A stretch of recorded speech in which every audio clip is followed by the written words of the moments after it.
अस्सलाम वालेकुम, नमस्कार, सत श्री अकाल एंड गुड इवनिंग। मैं हूं आरज़ू काज़मी और आप देख रहे हैं पॉइंट ऑफ व्यू। हमें जी ज्वाइन किया है आप सबके जाने पहचाने संजय दीक्षित जी ने। बहुत शुक्रिया सर कि आज आपने ज्वाइन किया। Good afternoon to all your listeners and viewers. और सर मुझे बहुत लोगों ने मैसेजेस किए और कहा कि जी ये जो कर्नाटक में जो नाटक चल रहा है मुझे पता नहीं नाटक नाटक मिलता हुआ लगा। तो उस पे मैं आपसे पूछूं कि ये ऐसा क्यों हो रहा है और क्या पहले भी होता रहा है या ये पहला ही वाकया है। लेकिन इससे पहले कि हम आगे बढ़े सबसे पहले तो सबसे रिक्वेस्ट है कि जिसने चैनल को सब्सक्राइब नहीं किया प्लीज चैनल को सब्सक्राइब करना ना भूलिएगा। और सर एक छोटी सी अगर आप परमिशन दें तो मैं एक वीडियो चला लूं और फिर हम बात जी करते हैं। जी जी जी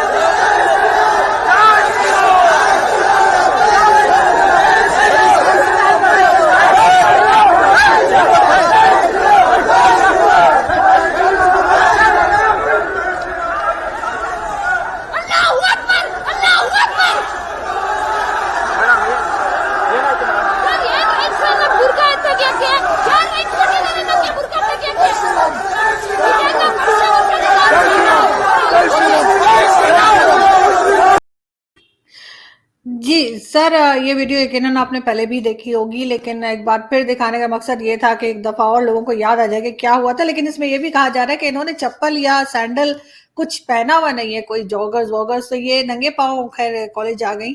तो वो भी ये लोग काफी एतराज कर रहे हैं। मगर ये सब क्या है? पाकिस्तान में तो खैर एक हंगामा है और हमारे मिनिस्टर से लेके प्राइम मिनिस्टर तक जो है वो जी मुस्लिम उम्मा की बेटी है। और आप कहें कि एम्बेसडर को भी बुलाकर थोड़ा बहुत बोला गया कि ये क्या हो रहा है। लेकिन आपसे जानना चाहूंगी कि इसकी क्या वजह हो सकती है? कोई पॉलिटिकल समझते हैं कि कोई गेम खेली जा रही है या वाकई में कुछ इस तरह का लोगों को परेशानी हो रही है इंडिया में? जी साहब, ये जो मोहतरमा आपने दिखाई ये तो बिल्कुल इनका तो जो तौर तरीका है वो बिल्कुल फहशी है। ये बिना महरम के स्कूटी पर आ रही हैं। इनको तो तुरंत जो है ये पत्थर से इनको आपके जो हुदूद वाली जो सजाएं हैं वो मिलनी चाहिए। इनके बाल दिख रहे हैं, ये बिना महरम के आ रही हैं, स्कूटी खुद चला के आ रही हैं। तो इन्होंने तो इस्लाम के सारे तौर तरीकों की धज्जियां उड़ा दी। ये तो फहशी बना है।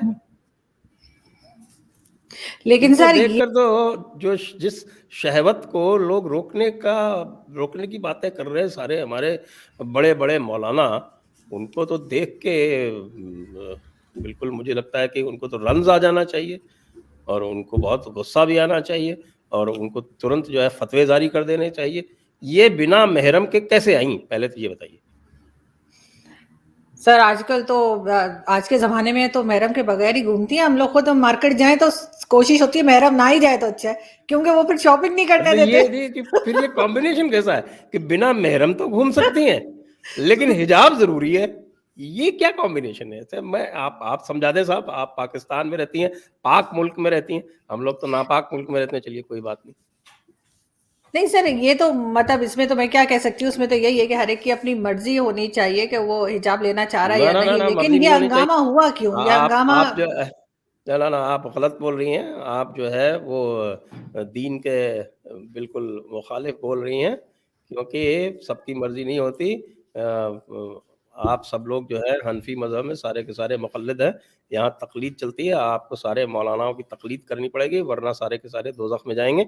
और वैसे भी आपको तो मौलाना साजिद रशीदी ने मुकर्रर कर रखा है हूरों को सरदारनी बनाकर जन्नत में। आप क्यों जाना चाहती हैं दोज़ख में? नहीं सर, मुझे वो उसमें उनकी बात में कोई ख़ास अट्रैक्शन महसूस नहीं हुई जो उन्होंने मुझे नक्शा खींचा था। मैंने कहा उससे तो बाहर है, नहीं बेहतर है। लेकिन सर फिर भी अगेन मैं यही पूछूँगी कि आखिर ये सब कुछ हो क्या रहा है और क्या ऐसा पहले भी होता रहा है? ये पहला वाक़या जो सामने आया है या पहले मीडिया के सामने नहीं आया मगर हुआ करता है इस तरह से? ये तो लगातार होता रहा है। वो मैंने तो अभी हिंदी ट्रांसलेशन कर दिया ना फतावा आलमगीरी का, तो उसमें साफ-साफ लिखा हुआ है कि जिहाद करना फ़र्ज़ है, हज से बड़ा फ़र्ज़ है। तो ये जिहाद कर रही हैं, ये अपने तरीके से जिहाद कर रही हैं। इनको आखिरकार जन्नत में हूरों की सरदारी जो बनना है जाके, तो इसलिए अपनी तरह से जिहाद कर रही हैं ये।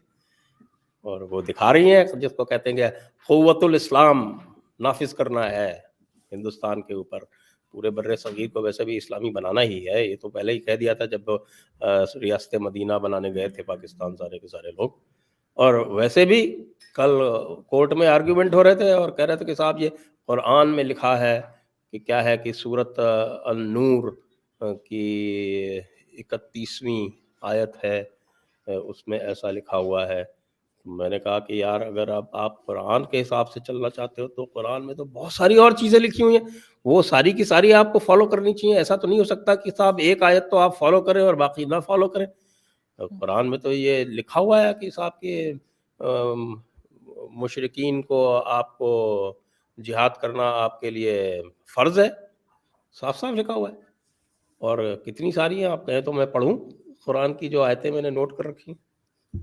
नहीं, आप पढ़ सकते हैं, लेकिन जो हमें देख रहे, मेरा नहीं ख्याल कि उनको समझ में आएगा मेरे समेत। मगर ये है कि ये ज़रूर है कि क्या इंडिया में जो मुसलमान रहते हैं, क्या वो ज़्यादा अग्रेसिव हमें नज़र आते हैं, ज़्यादा बढ़ के बात कर रहे होते हैं, उसकी क्या वजह है कि इस तरह के वाक़यात हमें देखने को मिल रहे हैं, जैसे इस यूनिवर्सिटी में या कॉलेज में हुआ? नहीं, ये तो आप पूरे के पूरे जब मैं बात करता हूँ तो पूरी पार्टीशन की जो हिस्ट्री है, वो उसमें भी इसी तरह के वाक़यात होते रहे ना कि वो पहले जो है सबसे पहले जिसको कहते हैं कि वो स्टेप बाय स्टेप चलते हैं। और ऑब्जेक्ट क्या है? ऑब्जेक्ट सबका सबका ये हर एक जो मौलाना है, ये मानिए आप कि ये जो तक़लीद वाला जो सिद्धांत है, वो तो मानना ही पड़ेगा। और जितने भी मौलानाओं के जो चेले-चपाटे हैं या मौलानाओं के जो शिष्य हैं, जो उनको फ़ॉलो करते हैं, उनकी तक़लीद करते हैं, यानी जिनके लिए फ़र्ज़ है उनकी तक़लीद करना, तो वो तो वही करेंगे जो मौलाना कहेगा। अक़ल का इस्तेमाल तो मना है ना। अब आप जो है वो क्या बोले उसको हम गैर वाजिब क्यों? आप अक़ल का इस्तेमाल करती हैं, ये तो हराम है। लेकिन अक़ल सर का इस्तेमाल माइनॉरिटी। देखिए करना नहीं है, जो मौलाना साजिद रशीदी कहे, जो और बाकी मौलाना कहे, उसको हूबहू उसको आपको अपने आचरण में, अपने बिहेवियर में उतारना है, क्योंकि उसी से रास्ता मिलेगा जन्नत का। और वैसे भी जो अल्टीमेट गोल है, वो है आखिरत। और आखिरत तब आएगी जब पूरी दुनिया मुसलमान हो जाएगी। और पूरी दुनिया को मुसलमान करने के लिए हिंदुस्तान को मुसलमान करना बहुत ज़रूरी है। तो हिंदुस्तान को मुसलमान करने के लिए ये वहाँ पर लगातार आपको क़ुव्वतुल इस्लाम का जो परचम है, वो गाड़ते रहना है जगह-जगह पर। तो जहाँ कोई मंदिर मिले उसे तोड़ देना है, जहाँ कोई काफ़िरों के कोई इस तरह के कोई और आपको इदारे मिले, उनके ऊपर कब्ज़ा कर लेना है। तो ये तो आप यूट्यूब पे चले जाएँ तो ये सारे के सारे मौलाना चाहे हिंदुस्तान के हों, चाहे पाकिस्तान के हों, यही बोलते रहते हैं। और इसकी अथॉरिटी वो सारी की सारी कुरान से ड्रॉ करते हैं। तो इसलिए मैं तो एक कंपाइलेशन बना के और हाई कोर्ट को भेजने वाला हूँ कि साहब कि कुरान अगर आप मान लेते हैं हिजाब के मसले में, तो फिर कुरान में जो बहुत सारी और चीज़ें हैं, ख़ास तौर से जो सूरत अत-तौबा है, उसमें जो कुछ भी लिखा हुआ है, या जैसे आयतुल कुर्सी है, आप जानते हैं कि हुँ, साहब कि हुँ। आयतुल कुर्सी को भी अगर वो मान लें, तो यहाँ तो सबको बैन करना पड़ेगा ना, बाकी जितने भी हैं कि साहब कि और सारी वर्शिप बंद कर दो आप, आयतुल कुर्सी मान लो। और आयतुल कुर्सी के जो पहले वाली आयत है 254 2.254, वो ये कहती है कि जो काफ़िर है वही ज़ालिम है। तो इसलिए सारे काफ़िरों को ज़ालिम डिक्लेयर कर दो ऑटोमैटिक। फिर उसके बाद आपके जो सूरत अत-तौबा है, उसमें लिखा हुआ है 120वीं जो उसकी आयत है, वो ये कहती है कि जितना जो भी है, जो काफ़िर को जितना तंग करेगा, उसका जो अकाउंट है जन्नत वाला, उसमें उतने नंबर बढ़ते जाएँगे। तो वो लगातार तंग करते रहना चाहिए। फिर उसके बाद 123 में है इसी तौबा में कहते हैं कि साहब कि आप काफ़िरों के साथ सख्त रहो, सख्ती से पेश आओ, बिल्कुल उनको जो है वो आप लगातार उनसे लड़ते रहो। और फिर जिहाद तो फ़र्ज़ है ही है, कितनी जगह लिखा हुआ है। मेरे पास वैसे नोटेड है, आप अगर इजाज़त दें तो मैं उसको खोल के पढ़ डालूँ, कम से कम नहीं तो 70-75 आयतें हैं जो कहती हैं कि भई जिहाद बड़ा फ़र्ज़ है। तो इसलिए कोर्ट को ये भी लागू कर देना चाहिए कि साहब कि सबको जिहाद करने की इजाज़त है, और काफ़िरों का माल माल गनीमत है, और जो हदीसों में भी लिखा हुआ है कि माल गनीमत सबका आप मान के और उनसे वसूल करो। तो एक तरह से है ये सारा का सारा जो तौर तरीक़ा है वो जो पुरानी जो एक पार्टीशन के टाइम पे जो बात होती थी, जो सपना देखते थे हमारे ख़ास तौर से जो बरेलवी मौलाना थे, वो जो सपना देखते थे क़ौम जुदागाना वाले, वो ये कहते थे कि साहब कि लड़के हँस के लिया है पाकिस्तान और लड़के लेके हिंदुस्तान। तो अब वो लड़ाई शुरू कर रहे हैं यहाँ पे हिंदुस्तान में। लेकिन सर इस तरह का बिहेवियर हमें किसी और यूरोपियन कंट्री में जो मुसलमान रहते हैं उनका नजर नहीं आता, जो कहना चाहिए इस्लामिक कंट्रीज बाकी की हैं पाकिस्तान को छोड़ के, उनमें हमें इस तरह का कोई बिहेवियर दिखाई नहीं देता। लेकिन ये कहना कि एग्जाम से पहले ये हिजाब ले सकते थे और एग्जाम के टाइम पे हिजाब ना ले, क्या ये वजह बनी इस तमाम झगड़े की, इस तमाम जो कुछ हुआ उसकी, या आप समझते नहीं पहले से ही ये सब कुछ चल रहा था, इस वक्त कुछ बढ़ गया है ज्यादा? नहीं, नहीं, एग्ज़ाम का इससे कोई ख़ास लेना-देना नहीं है, क्योंकि एग्ज़ाम तो अभी 2 महीने आगे है। ये तो जहाँ से जिस कॉलेज से, या बल्कि स्कूल है, एक्चुअली प्री यूनिवर्सिटी जो है हम्म, वो स्कूल को बोलते हैं, यानी 12वीं तक का जो है उसको हम्म, प्री यूनिवर्सिटी बोलते हैं। हम्म, बेसिकली दे आर स्कूल्स।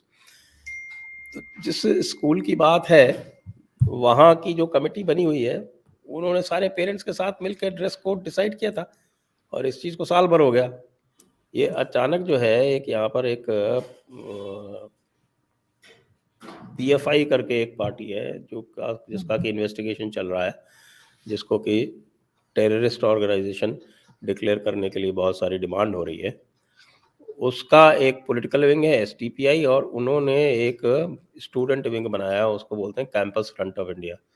हम्म, तो ये जो सारी बात सामने आ रही है वो ये कैंपस फ्रंट ऑफ इंडिया का प्रोग्राम है।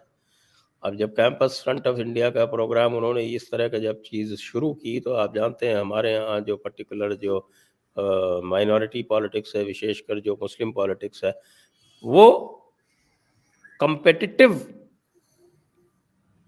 रिलीजियोसिटी पर जाती है। तो इसलिए अगर कैंपस फ्रंट ने कोई काम चालू किया, तो फिर जो बाकी लोग हैं, चाहे वो ओवैसी हों या जो बाकी मौलाना हों या कुछ और हों, तो उनको जो है उससे आगे बढ़ के कुछ डिमांड करना है। तो मैं तो यही डिमांड कर रहा हूँ, इसलिए मैं भी चूँकि थोड़ा बहुत मौलानाओं से प्रभावित हूँ, उनसे इन्फ्लुएंस ड्रॉ करता हूँ, तो इसलिए मैंने उसमें अपनी डिमांड और ऐड कर दी है, और मैंने ये ऐड कर दिया है कि ना केवल हिजाब, बिल्कुल जो है वो बिना महरम के किसी को अलाउ नहीं करें। जिसको हिजाब पहनना है वो महरम के साथ है, और वो महरम जो है जब तक वहाँ पर वो लड़की हिजाब के साथ रहेगी कॉलेज या स्कूल में, वो महरम उसके साथ ही रहेगा, अलग नहीं छोड़ सकता। है ना? वो एक बुखारी की हदीस है कि साहब कि कोई भी जो है बिना महरम के 3 दिन से ज़्यादा बाहर नहीं निकल सकता। तो स्कूल तो साल भर अटेंड करना पड़ता है, तो फिर तो महरम तो बहुत ज़रूरी है। देखिए, ये तो हिजाब के साथ महरम के बगैर तो काम नहीं चल सकता। ये तो आप भी मानेंगी। लेकिन सर इनका बड़े बीबीसी वाले भी इंटरव्यू ले रहे हैं, डीडब्ल्यू वाले भी इंटरव्यू ले रहे हैं। ये जो स्टूडेंट थी मुस्कान, और पाकिस्तान में तो खैर हो ही रहा है हंगामा, और बहुत आज, बल्कि आज फ्राइडे है, और फ्राइडे पे हमारे यहाँ जो मौलाना अशरफी हैं उन्होंने कहा है कि जी हम इनके इनके लिए रैली निकालेंगे, और आज कोई पता नहीं धरना शरना कुछ कुछ नौटंकी यहाँ चल रही है। बहरहाल अशरफी साहब का स्टेटमेंट मौजूद है, उनकी भी वीडियो मौजूद है, कि जिसमें वो आज के लिए कह रहे हैं कि हम उनके साथ जो है वो यकजहती दिखाएंगे मुस्कान के साथ। तो आपको लग रहा है कि किसी ना किसी लेवल पे जाकर जो है वो भारत का इस लिहाज से नाम जो है कहना चाहिए खराब हो रहा है थोड़ा, कि माइनॉरिटी वहां की जो है वो तंग है, या माइनॉरिटी को कोई प्रॉब्लम है, या आप समझते हैं ऐसा कुछ नहीं है? हमारे यहाँ की माइनॉरिटी तंग नहीं है, हमारे यहाँ माइनॉरिटी जो है वो दूसरों को तंग करती है, ख़ास तौर से मुस्लिम माइनॉरिटी। उसकी ये स्पेशलिटी है, और आज से नहीं, पीछे से कब से देख लें ये। जब वो माइनॉरिटी थी पार्टीशन के पहले, तब तो इतना तंग किया कि दूसरा कंट्री बनवा लिया। तो सरदार पटेल ने कॉन्स्टिट्यूएंट असेंबली में कहा था कि साहब ये कैसी माइनॉरिटी है जो इतनी कमज़ोर है कि अपने लिए इसने दूसरा मुल्क तकसीम करवा लिया। और उसके बाद से आपको क्या लगता है, कोई इनकी एटीट्यूड में कोई परिवर्तन आया है, कोई चेंज हो गया, कोई अचानक जो है वो कोई नया नैरेटिव इनके यहाँ कोई रिफॉर्मर आ गया? आपने कोई देखा क्या बरसगीर में कोई रिफॉर्मर आता हुआ, या कोई रिफॉर्मर आ गया, या कोई मॉडर्न आउटलुक वाला आ गया? तो वही जो थिंकिंग है वही चले जा रही है कि हमने एक पाकिस्तान बनाया, हम और बनाएंगे धीरे धीरे जो है वो। मेरी किताब है ना रखी पीछे, जी। 1 मिनट जो उसके ऊपर जो नक्शा है वो दिखाइए ना, वही तो है इनका तसव्वुर। ये यही तो चाहते हैं कि साहब कि इस तरह से होना चाहिए, हम तो कॉमनवेल्थ बनाएंगे वहाँ पर। आप तो बात कीजिए, मैं किताब उठाती हूँ बिल्कुल। लेकिन ये तो सर के ये लेकिन ये आप, मैं सर बार इम्प्रेशन बार तो कह जा रहा रहा हूँ। है ना, सर इम्प्रेशन तो जा रहा है ना। आप इस बात से इनकार कैसे करेंगे कि बाकी दुनिया के ऊपर एक गलत इम्प्रेशन, चाहे वजह कुछ भी रही हो, लेकिन एक इम्प्रेशन भारत का नेगेटिव उसमें शेड में जा रहा है। नहीं, ये तो देखिए, हमारे यहाँ एक कैटेगरी है जिसको हम बोलते हैं पंचमक्कार। और उन पंचमक्कार में जिसको 5 M यानी कि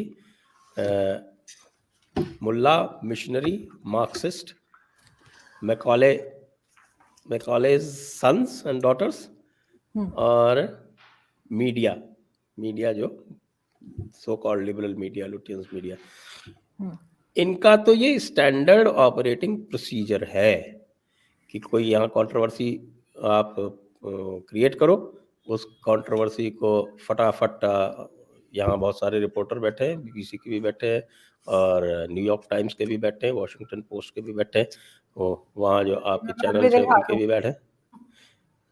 हाँ, वो ठीक से दिखाई पड़ नहीं रहा है, उसके जो नक्शे जो बने हुए हैं उसमें अलग अलग हाँ। इसमें जो है वो पाकिस्तान ही नहीं है, पाकिस्तान के अलावा इसमें आपके क्या बोलते हैं, पूरा सब तीनों। कॉन्टिनेंट जो पहले पूरा कंप्लीट था, वो नक्शा बना हुआ है ना इसमें। नहीं, उसमें अलग अलग वो बने हुए हैं ना जी, वो कि ग्रीन से अलग मैं उसको किया गया। 1 मिनट में इसको इधर खोल लेता हूँ अपनी स्क्रीन पर, हम्म। और स्क्रीन पे खोल के कौन कौन से उससे बने हुए हैं वो बता देता हूँ, पढ़ देता हूँ, फिर लोगों को ध्यान आ जाएगा उससे कि मैं क्या कहना चाह रहा हूँ। तो इसी में मैंने बाद में कहा था ना कि स्टैंडर्ड ऑपरेटिंग प्रोसीजर क्या है मुस्लिम लीडरशिप का, पार्टीशन से पहले क्या था, आज भी वही है। और वो क्या है कि सबसे पहले एक्रीमनी, कोई आप इशू लेके एक्रीमनी क्रिएट करो, जो हो रहा है आप देख रहे हैं, दिस इज क्रिएटिंग एक्रीमनी। उस एक्रीमनी को क्रिएट करने के बाद फिर आप अगले साइड को, मतलब जो मेजॉरिटी है उसको ब्लेम करो, एक्यूजेशंस, कंप्लेंट्स, फिर डिमांड। अब तरह तरह की डिमांड आएंगी इसमें, मैंने भी अपनी डिमांड जोड़ दी है कि भाई मेहरम भी आप कंपलसरी करो। अब भारत की सरकार ने सऊदी अरब की नकल करते हुए औरतों को बिना मेहरम उम्रा पे जाने की इजाज़त दे दी, हज पे जाने की इजाज़त दे दी। ये तो पूरी तरह से मुस्लिम राइट्स के साथ और मुस्लिम भावनाओं के साथ, उनकी इमोशंस के साथ खिलवाड़ है ना। तो ये इस तरह के मौलाना ने इसका बहुत क्रिटिसाइज किया था कि कैसे मेहरम के बिना आपने अलाउ कर लेकिन दिया। सर रिफॉर्म्स तो हो रहे हैं ना, वो तो सऊदी क्राउन प्रिंस भी कह रहा है कि रिफॉर्म्स होंगे। एक मिनट में, कंप्लेंट्स, फिर डिमांड्स, फिर डिनंसिएशंस, और फिर स्ट्रीट राइट्स, दंगे तो शुरू कर दिए उन्होंने वहां पे, आपने देखा। इस प्रकरण में भी जो मुस्लिम साइड से दंगे शुरू हो चुके हैं, वो सब ये आपके PFI वगैरह ने दंगे भी कर दिए, क्रिएट कर दिए। वो तो कोर्ट ने भी इसका नोटिस किया ना, और कोर्ट ने नोटिस करके और बिल्कुल ऑर्डर पास किया कि साहब कि you have to maintain peace, और उन्होंने इनकार भी कर दिया कि साहब कि ये हम अभी अलाउ नहीं करेंगे आपको, कि साहब कि आप जो है ज़बरदस्ती सिचुएशन क्रिएट करके और फिर उसका फ़ायदा लेके, और ये चाहते हो कि इंटरिम ऑर्डर के ज़रिए जो आपकी फ़ाइनल रिलीफ आप मांग रहे हो, जो क्लेम कर रहे हो, एक नई क्लेम है जो जो कहीं भी जो क्लेम इस तरह की एक असर्ट होके और एक्सेप्ट नहीं हुई, वो नई क्लेम करके एक ऐसी कंट्री में जो न केवल पब्लिक स्पेस में सेक्युलर है, वो किसी भी तरह का बाय कॉन्स्टिट्यूशन किसी भी तरह का भेदभाव नहीं करती है। पाकिस्तान की तरह नहीं है, जहाँ पे ऑफ़िशियली जो नॉन मुस्लिम्स हैं, वो सेकंड क्लास सिटिज़न्स हैं। तो ऐसी कंट्री में और जो राइट टू रिलीजन है हमारे यहाँ, वो राइट टू रिलीजन भी एक रिलेटिव राइट है, इन द सेंस कि उसमें लिखा हुआ है कि अगर वो राइट टू रिलीजन जो दूसरे फंडामेंटल राइट्स हैं, उनके साथ यदि वो क्लैश करेगा, तो जो दूसरे फंडामेंटल राइट्स हैं, जैसे कि इक्वालिटी है या फ्रीडम ऑफ एक्सप्रेशन है या आपके इवन राइट टू एजुकेशन है, राइट टू लाइफ है, इनके साथ अगर कोई क्लैश करेगा तो वो नहीं माना जाएगा। जैसे मैं यदि आपको कहता हूँ कि साहब अधिक कुरान में लिखा हुआ है कि साहब को जिहाद करना फ़र्ज़ है और इसको कोई असर्ट करे, तो वो दूसरे जो फंडामेंटल राइट्स हैं दूसरों के, उनके साथ क्लैश करेगा, वो नहीं माना जाएगा। इसी तरह से ये हिजाब का भी मसला है, क्योंकि ये जो दूसरों के जो फंडामेंटल राइट्स हैं, जो उनके सेक्युलर राइट्स हैं, सेक्युलर स्पेस, कॉमन स्पेस जो एन्जॉय करने का उनको जो राइट है, उसके साथ में क्लैश होगा, तो उसको कैसे माना जाएगा?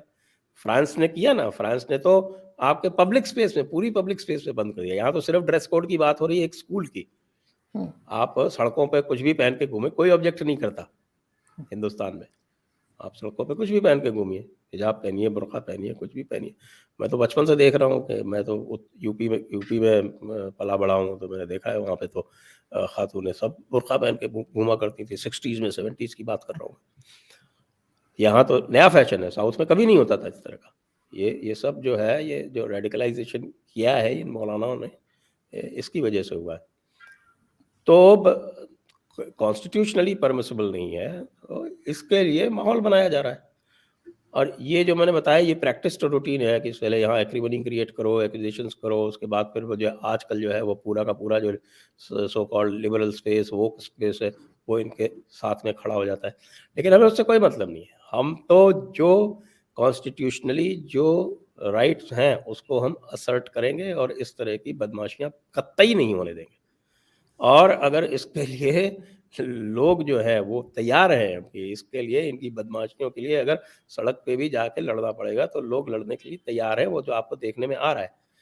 जिस तरह से इसका ऑपोज़िशन किया लोगों ने भगवा-वगवा पहन के, वो इसीलिए किया क्योंकि उनको पता है अब आज की डेट में, हमारे जैसे लोगों ने लोगों को एजुकेट कर दिया है कि इनका अल्टीमेट ऑब्जेक्टिव क्या है, कि ये क़ुव्वतुल इस्लाम नाफ़िज़ करने का, उसको असर्ट करने का, वो एक अपने आप को सुपीरियर बताने का एक तरीक़ा है।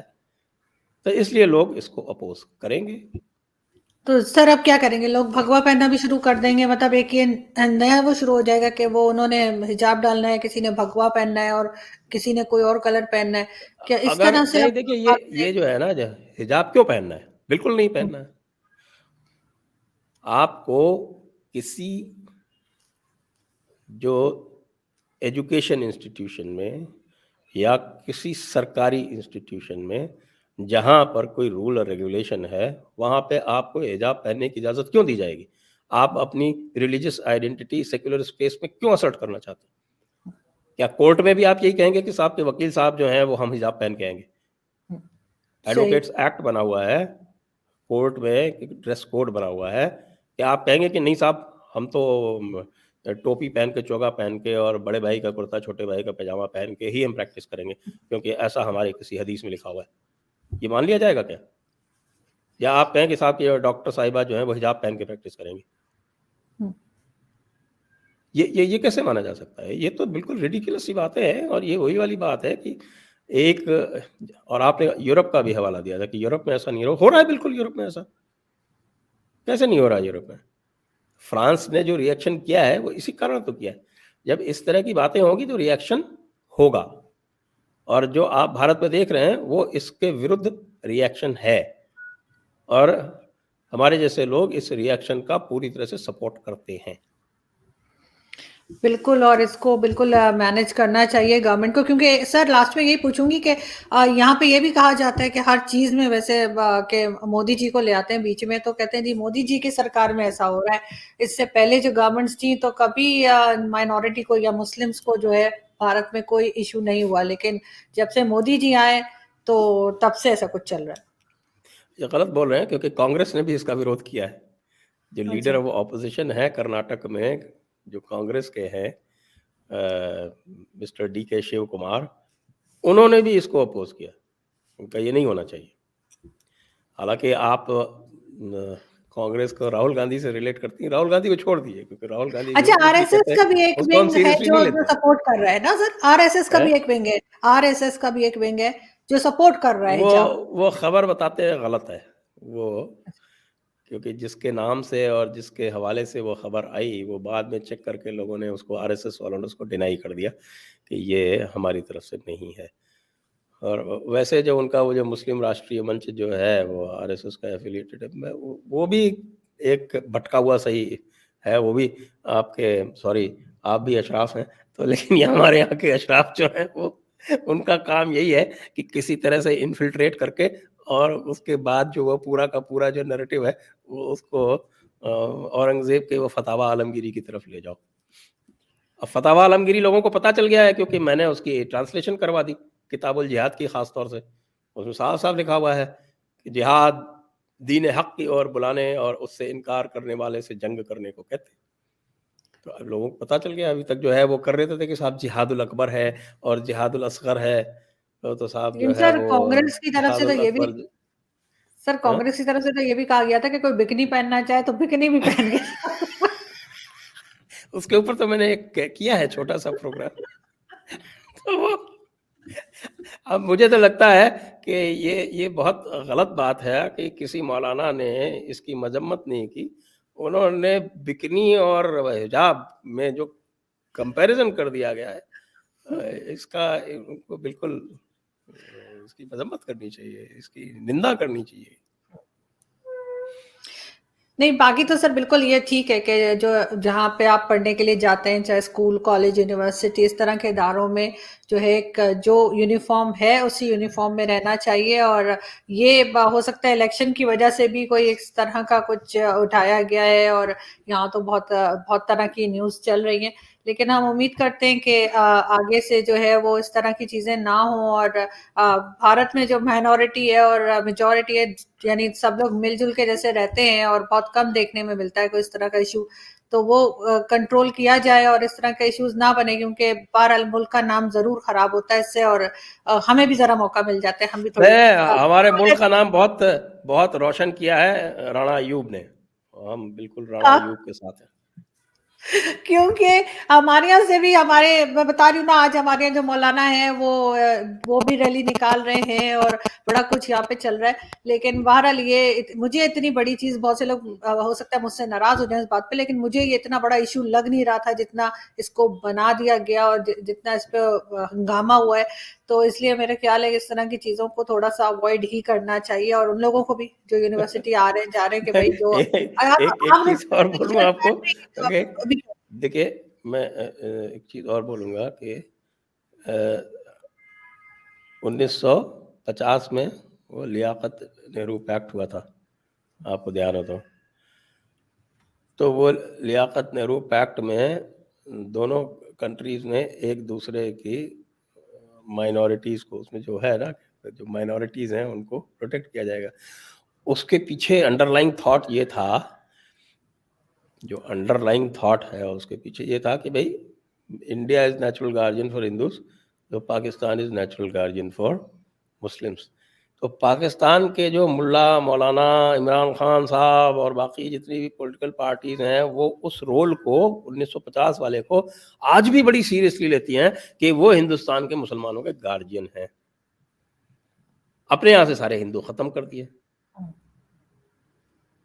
तो मैं आपके शो के माध्यम से उनको ये बताना चाहता हूँ कि ये ख्वाब देखना बंद कर दें, क्योंकि इससे जो है, जब आप पाकिस्तान वाले यहाँ के मुसलमानों की हिमायत में खड़े होते हैं, तो यहाँ के मुसलमानों के बहुत नुकसान होता है।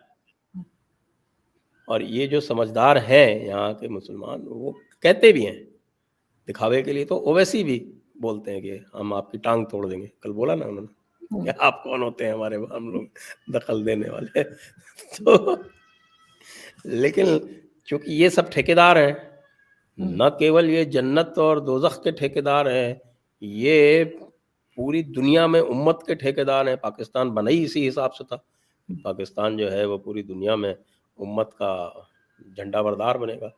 तो अब वो उसको बहुत सीरियसली लेने का प्रयास कर रहे हैं और उसके हिसाब से वो हिंदुस्तान के मुसलमानों का नुकसान ही कर रहे हैं, उससे कोई फ़ायदा नहीं हो रहा है उनको। लेकिन हमारे यहाँ फिर भी हमारे यहाँ भी कुछ बेवकूफ़ हैं इस तरह के, वो सोचते हैं कि उनकी तो बनी रहती है ना, और हम्म। बाकी के सारे मुक़ल्लिद जो हैं वो उनके कब्ज़े में बने रहते हैं, उससे उनको तो फ़ायदा होता ही है। नहीं, बिल्कुल। और यहाँ पे तो ख़ैर आप जानते ही हैं कि हिंदुस्तान या पाकिस्तान एक-दूसरे की न्यूज़ के पीछे होते हैं, और जैसे कुछ मिल जाए और इत्तेफ़ाक से जुम्मा भी आ जाए बीच में, अगर फ्राइडे हो तो बस हमारे मौलाना साहब जो हैं वो निकल हाँ, पड़ते हाँ, हैं कि हाँ, चलो हाँ। आज कुछ हो खुतबे जाए, दर खाली खुतबे। बैठे फ़तवे और धरने और कुछ हो जाए। तो बिल्कुल, लेकिन हम उम्मीद करते हैं कि ये चीज़ जल्दी सेटल डाउन हो जाएगी और इस तरह के इश्यूज़ हमें मज़ीद देखने को नहीं मिलेंगे। बहुत शुक्रिया सर कि आज आपने जॉइन किया, बहुत अच्छा लगा थैंक यू, आपसे बात करके। धन्यवाद। Thank you so much. Thank you so much.